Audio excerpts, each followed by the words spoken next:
नमस्कार। मैं सुधीर श्रीवास्तव ज्योतिष अनुसंधान केंद्र में आपका स्वागत करता हूं। मित्रों, आप लोगों ने मेरे चैनल को अगर अभी तक सब्सक्राइब नहीं किया है तो जल्द सब्सक्राइब करें ताकि मेरे आने वाले नए एपिसोड और वीडियोस की सबसे पहले आपको जानकारी मिल पाए। ज्योतिषीय परिचर्चा में मित्रों आज हम बात करेंगे कि कुंडली से कैसे वाहन सुख के बारे में विचार किया जाता है।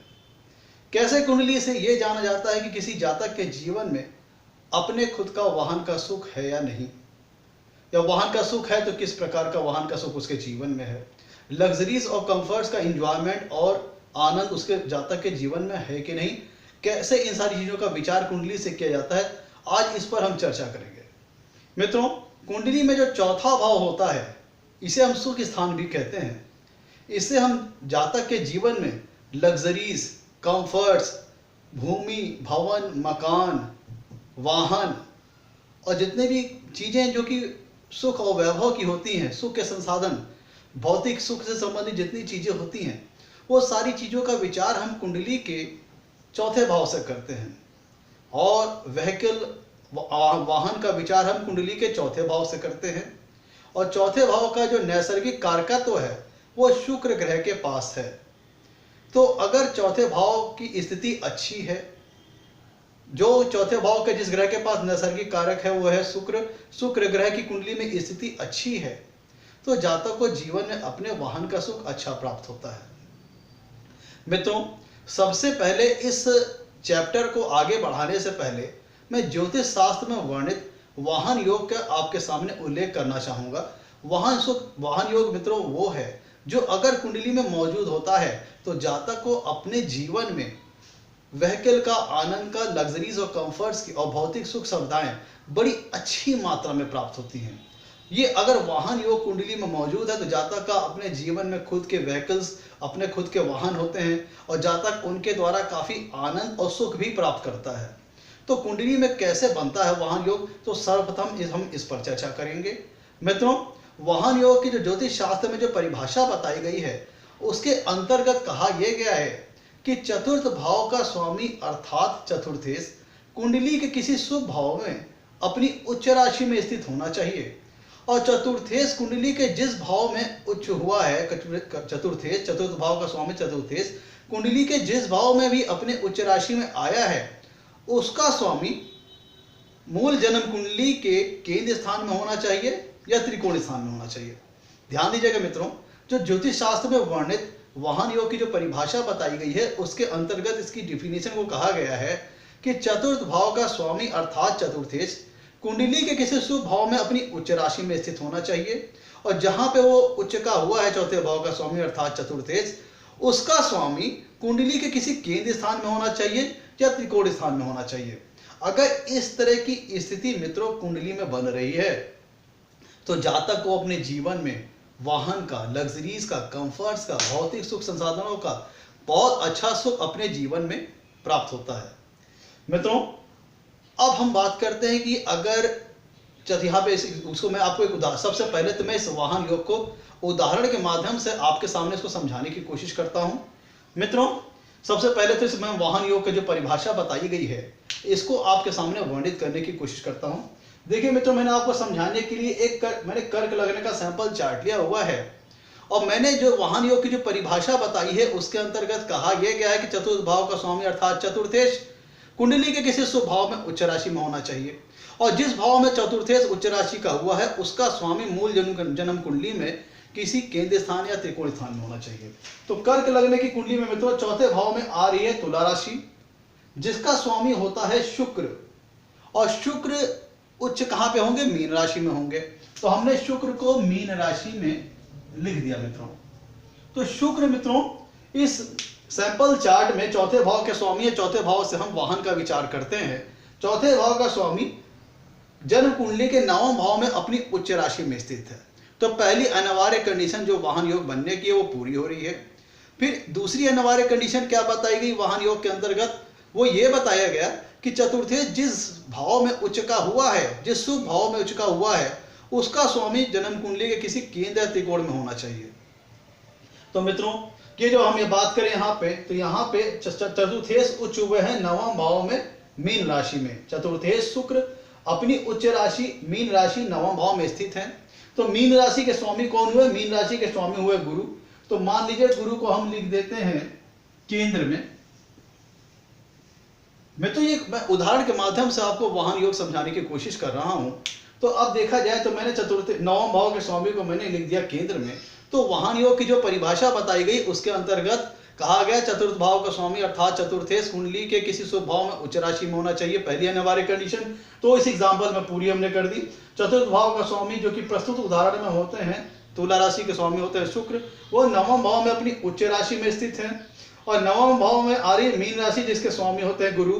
दूसरी कंडीशन में यह कहा गया वाहन योग के कि चतुर्थेश जिस भाव में उच्च का हुआ है उसका स्वामी जन्म कुंडली के केंद्र स्थान या त्रिकोण स्थान में होना चाहिए। तो प्रस्तुत उदाहरण में हमने नवम भाव के स्वामी को गुरु को अर्थात हमने लिख दिया केंद्र में। तो इस प्रकार से मैंने एक उदाहरण आपको दिया कि कैसे कुंडली में वाहन योग का निर्माण होता है। मित्रों, ये तो एक ज्योतिष शास्त्र में वर्णित एक परिभाषा है, एक उल्लेख योग है जिसके तहत कुंडली में वाहन योग का निर्माण होता है। अगर इस योग का निर्माण कुंडली में होता है तो जातक को अपने जीवन में लग्जरीज कंफर्ट्स और वाहन व्हीकल घर मकान का सुख बहुत अच्छा प्राप्त होता है। मित्रों, इसी को हम कैरी फॉरवर्ड करते हैं कि हर जातक की जन्म कुंडली में वाहन योग का निर्माण तो होगा नहीं, हर एक जातक की जन्म कुंडली में चतुर्थेश उच्च का तो होगा नहीं। तो किन किन कंपोनेंट्स का हम विचार करें जिससे हमें ज्ञात हो कि जातक के जीवन में वाहन का सुख, लग्जरीज कंफर्ट्स का सुख अच्छा प्राप्त होगा कि नहीं, जातक का अपना खुद का वाहन होगा कि नहीं, जातक के अपने वाहन की क्वालिटी अच्छी होगी कि नहीं। तो ऐसे कौन कौन से कंपोनेंट्स हैं जिनका हम विचार करते हैं जिससे हमें यह ज्ञात होता है कि जातक के जीवन में वाहन सुख प्राप्त होगा कि नहीं। मित्रों, चौथा भाव जो होता है मित्रों, ये है हमारी कुंडली का चौथा भाव जो होता है, इससे हम वाहन का विचार करते हैं, व्हीकल का विचार हम इससे करते हैं। और चौथे भाव का जो नैसर्गिक कारक ग्रह हो गया शुक्र। तो अगर, और ध्यान दीजिएगा, भावम सिद्धांत के हिसाब से चौथे भाव से चौथा अर्थात सातवां भाव भी हमें देखना होगा। मतलब कुंडली के चौथे भाव से तो हम वाहन सुख विचार करने के लिए तो हम देखेंगे ही, साथ ही साथ भावम सिद्धांत के हिसाब से हम चौथे से चौथा सातवां भाव भी देखेंगे। तो अगर चौथा भाव और भावेश कुंडली में शुभ होकर बलवान है, बली है, साथ ही साथ सातवां भाव भी कुंडली में शुभ होकर बलवान और बली है, और जो चौथे भाव का जो नैसर्गिक कारक ग्रह है शुक्र, वो भी उस लग्न विशेष के लिए फेवरेबल होकर के, फंक्शनल बेनिफिक होकर के शुभ और बली है, तब जातक को अपने जीवन में निश्चित ही वाहन का बहुत अच्छा सुख प्राप्त होगा। मित्रों, कि अगर चौथा भाव और भाव सिद्धांत के हिसाब से चौथे से चौथा अर्थात सातवां भाव, और चौथे भाव का जिस ग्रह के पास नैसर्गिक कारकत्व है वो हुआ शुक्र ग्रह। शुक्र ग्रह मित्रों प्रतिनिधि है लग्जरीज का, कंफर्ट्स का, अमोद का, प्रमोद का, सुख वैभव से संबंधित सभी संसाधनों का। तो अगर कुंडली में चौथा भाव और भावेश बलवान और शुभ है, कुंडली का सातवां भाव बलवान और शुभ है और भावेश भी शुभ है, और जो चौथे भाव के जो नैसर्गिक कारक ग्रह हैं शुक्र, वो भी शुभ बलवान अवस्था में है, उस लग्न विशेष के लिए फंक्शनल बेनिफिक है, तो मित्रों ऐसे जातक को निश्चित ही अपने जीवन में वाहन का सुख बहुत अच्छा प्राप्त होगा। साथ ही साथ मित्रों यहाँ पे हम चौथे भाव और सातवें भाव को तो देखेंगे ही। चौथे भाव से तो हम वाहन का विचार करते ही हैं, साथ में भाव सिद्धांत के हिसाब से उसको कंफर्म करने के लिए हम सातवें भाव का भी विचार करेंगे। साथ में हम चतुर्थ भाव के स्वामी अर्थात चतुर्थेश की कुंडली में स्थिति देखेंगे। अगर चौथे भाव का स्वामी अर्थात चतुर्थेश कुंडली के किसी शुभ भाव में केंद्र स्थान, त्रिकोण स्थान, धन स्थान, लाभ स्थान और या फिर तीसरे स्थान में मौजूद है, मतलब चतुर्थ भाव का स्वामी अर्थात चतुर्थेश कुंडली के 6, 8, 12 भाव में नहीं होना चाहिए। और चौथे भाव का स्वामी अर्थात चतुर्थेश जिस भाव में स्थित होगा उसके स्वामी को भी हम देखेंगे। मतलब यहाँ पर हम डिस्पोजिटर प्रिंसिपल भी अप्लाई करेंगे, मतलब चौथे भाव का विचार करेंगे, भाव सिद्धांत के हिसाब से चौथे भाव से चौथा अर्थात सातवें भाव का भी विचार करेंगे, और चौथे भाव के स्वामी अर्थात चतुर्थेश कुंडली के किसी शुभ भाव में प्लेस्ड होना चाहिए। केंद्र, त्रिकोण, धन भाव, लाभ भाव या तीसरे भाव 6, 8, 12 भाव में चतुर्थेश नहीं होना चाहिए।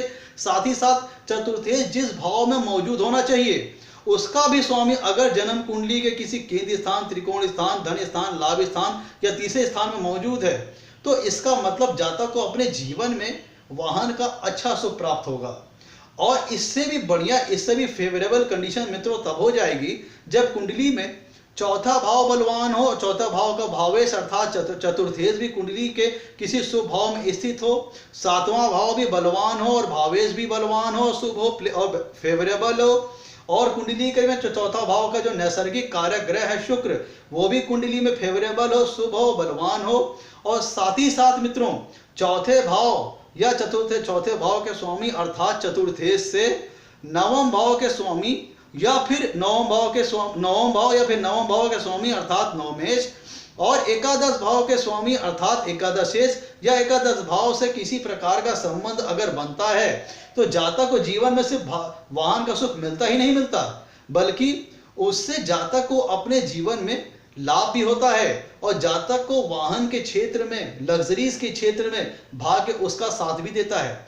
ध्यान दे दिया मित्रों, कुंडली में चौथे भाव और चौथे भाव के स्वामी अर्थात शुक्र की कुंडली में चौथा भाव और चौथे भाव के स्वामी की जो कुंडली में स्थिति है वो शुभ होनी चाहिए, बलवान होनी चाहिए, फेवरेबल होना चाहिए, केंद्रीय स्थान में होना चाहिए, त्रिकोण स्थान में होना चाहिए, धन भाव या लाभ भाव में होनी चाहिए, या फिर तीसरे भाव में होनी चाहिए। मतलब चौथा भाव के स्वामी अर्थात चतुर्थेश 6, 8, 12 भाव में नहीं होना चाहिए, और चतुर्थेश जिस भाव में स्थित हो उसका जो डिस्पोजर है, मतलब जिस भाव में चतुर्थेश स्थित है उसका स्वामी भी मूल जन्म कुंडली के किसी शुभ भाव में होना चाहिए, और चौथे भाव या चतुर्थेश से नवम भाव या नवमेश और एकादश भाव या एकादशेश से भी संबंध बन जाए तो जातक को जीवन में वाहन के क्षेत्र में, लग्जरीज के क्षेत्र में, कंफर्ट्स के क्षेत्र में भाग्य उसका प्रबल रूप में उसका साथ देता है।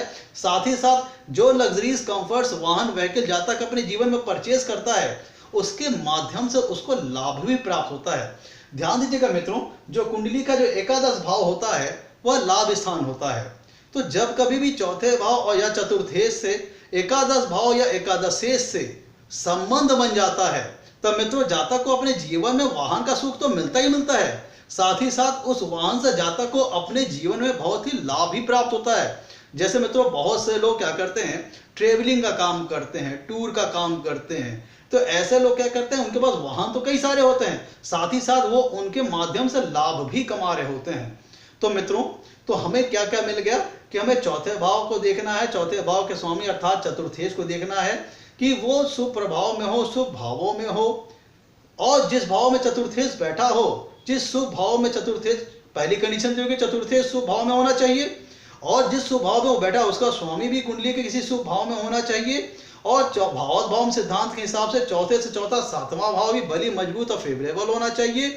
चौथे भाव का जो नैसर्गिक कारक ग्रह शुक्र है वो भी किसी कुंडली में बलवान शुभ अवस्था में होना चाहिए और फेवरेबल होना चाहिए। और अगर चतुर्थ भाव से नवम भाव और नवमेश से, नवम भाव या नवमेश से और एकादश भाव या एकादशेश से भी संबंध बन गया तो वाहन के क्षेत्र में जातक का भाग्य प्रबल रूप से कार्य करता है। साथ ही साथ वाहन से, उस व्हीकल से, उस लग्जरी, उस कंफर्ट से जातक अपने जीवन में लाभ भी कमाता है, लाभ भी पाता है। जब भी चौथे भाव चतुर्थेश का संबंध लाभ भाव या एकादशेश से बनता है तो जातक को जीवन में वाहन सुख तो मिलता है और जातक उसके माध्यम से लाभ भी कमाता है। और जब कभी भी चतुर्थ भाव या चतुर्थेश का संबंध नवम भाव या नवमेश से बनता है तो जातक को लग्जरीज कंफर्ट्स के क्षेत्र में, वाहन खरीदने या परचेज करने के क्षेत्र में भाग्य उसका प्रबल रूप से साथ देता है।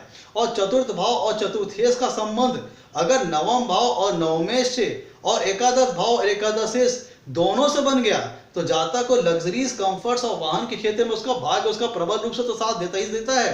साथ में उन वाहन और व्हीकल से जातक अपने जीवन में बहुत अच्छा लाभ भी कमाता है, उनसे वो बिजनेस कमर्शियल यूज भी उनका कर सकता है, जैसे ट्रेवलिंग का काम कर सकता है।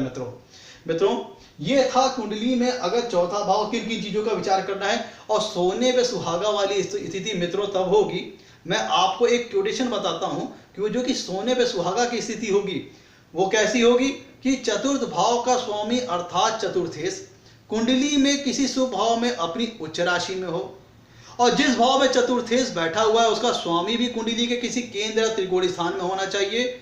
और चौथे भाव का जो नैसर्गिक कारक ग्रह है शुक्र वो उस कुंडली के लिए फेवरेबल होना चाहिए, फंक्शनल बेनिफिक होना चाहिए, और वो भी कुंडली के किसी शुभ भाव में अपनी उच्च राशि में स्थित होना चाहिए। और कुंडली का सात भाव में सिद्धांत के हिसाब से चौथे भाव से चौथा भाव अर्थात सातवां भाव भी शुभ और बलवान होना चाहिए। तो मित्रों ऐसी स्थिति अगर बनती है तो ये सोने पे सुहागा वाली स्थिति होगी। और मित्रों और कहीं चतुर्थ भाव या चतुर्थेश का साथ ही साथ एकादश भाव या एकादशेश से भी संबंध हो जाए, और तो फिर कहिए ही क्या, ऐसे जातक को अपने जीवन में निश्चित ही वाहन का बहुत अच्छा सुख भी प्राप्त होता है, जातक उनसे लाभ भी कमाता है। और इसी में अगर कहीं चतुर्थ भाव चतुर्थेश का संबंध नवम भाव और नवमेश से भी बन गया तो जातक का लग्जरीज कंफर्ट्स और भौतिक सुख के क्षेत्र में, वाहन और व्हीकल्स के क्षेत्र में, परचेज करने के क्षेत्र में भाग्य उसका प्रबल रूप में साथ देता है मित्रों।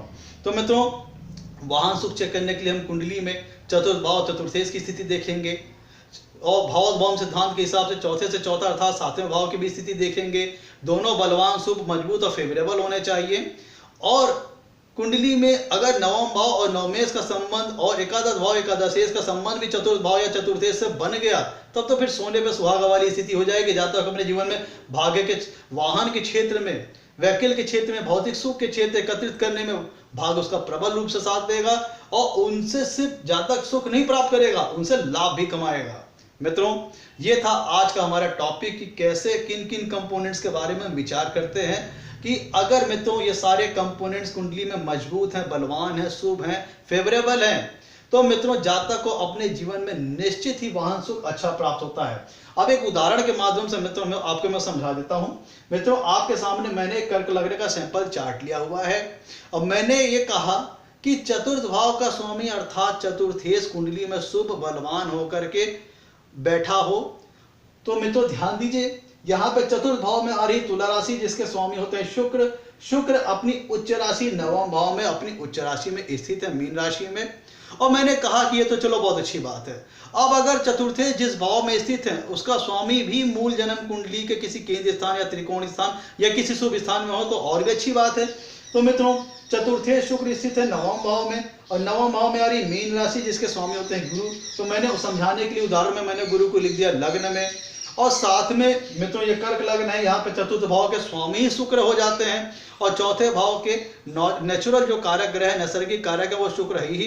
तो कर्क लग्न के लिए शुक्र का नवम भाव में उच्च राशि में होना ही बहुत अच्छी बात हो गई। और मित्रों अन्य लग्नों की बात करें तो चौथे भाव का स्वामी अपनी किसी अच्छी पोजीशन पे होना चाहिए, केंद्र में हो, त्रिकोण में हो, स्वराशि का हो, अच्छे भाव में या फिर उच्च राशि का हो अपने भाव में। साथ ही साथ चौथे भाव का जो नैसर्गिक कारक ग्रह वो शुक्र भी अपनी कुंडली में किसी शुभ भाव में और उस लग्न विशेष के लिए फंक्शनल बेनिफिक हो, फेवरेबल हो और मजबूत हो, शुक्र बलवान हो और फेवरेबली भी प्लेस्ड हो, किसी शुभ भाव में मौजूद हो तो जातक को अपने जीवन में वाहन का सुख बहुत अच्छा प्राप्त होता है मित्रों। और मित्रों भावोद्भव सिद्धांत के हिसाब से चौथे से चौथा होता है सातवां भाव, उसको भी हम ध्यान देंगे। तो मित्रों ये थे सारी कंडीशंस। अब मित्रों ध्यान देने वाली बात यहाँ पे ये है कि मैंने जितने कंपोनेंट्स बताए उसमें जितने ज्यादा कंपोनेंट्स बलवान होंगे, जैसे चौथा भाव भी बलवान फेवरेबल और मजबूत हो गया, सातवां भाव भी बलवान फेवरेबल और मजबूत हो गया, चौथे भाव का स्वामी अर्थात चतुर्थेश भी किसी शुभ स्थान में हो गया, केंद्र में हो गया, त्रिकोण में हो गया, अपनी उच्च राशि में हो गया, और चतुर्थेश जिस भाव में बैठा है उसका स्वामी भी जन्म कुंडली के किसी शुभ भाव में हो गया, और चौथे भाव का नैसर्गिक कारक ग्रह शुक्र भी अपनी उच्च राशि में हो गया, तब तो ये सबसे सोने बेहतरीन, सबसे सर्वोत्तम अच्छी स्थिति हो गई। और मैंने जितने भी कंपोनेंट्स बताए इसमें जितने ज्यादा कंपोनेंट जितने ज्यादा स्ट्रांग होंगे, जातक को अपने जीवन में वाहन सुख प्राप्त करने की जो संभावना है, जो प्रबलता है उतनी ही ज्यादा प्रबल होगी, उतनी ज्यादा अधिक होगी। और कंपोनेंट्स जितने मैंने आपको बताया वो जितने ही कमजोर होंगे, जातक को अपने जीवन में वाहन सुख प्राप्त करने में, लग्जरीज कंफर्ट्स इकट्ठा करने में उतनी ही दिक्कतें आएंगी मित्रों। तो मित्रों आज था ये हमारा चैप्टर जो कि वाहन सुख से रिलेटेड था। आपसे कहना है मित्रों मेरे वीडियोस को लाइक करें और मेरे चैनल को सब्सक्राइब करें ताकि मेरे आने वाले वीडियोस और नए एपिसोड्स की आपको जानकारी मिल पाए। आपके लाइक्स और सब्सक्रिप्शन हमें मोटिवेशन प्रदान करते हैं ताकि आगे चल करके हम और अच्छा वीडियो बना करके आपके सामने प्रस्तुत कर सकें। आज के लिए इतना ही मित्रों, धन्यवाद।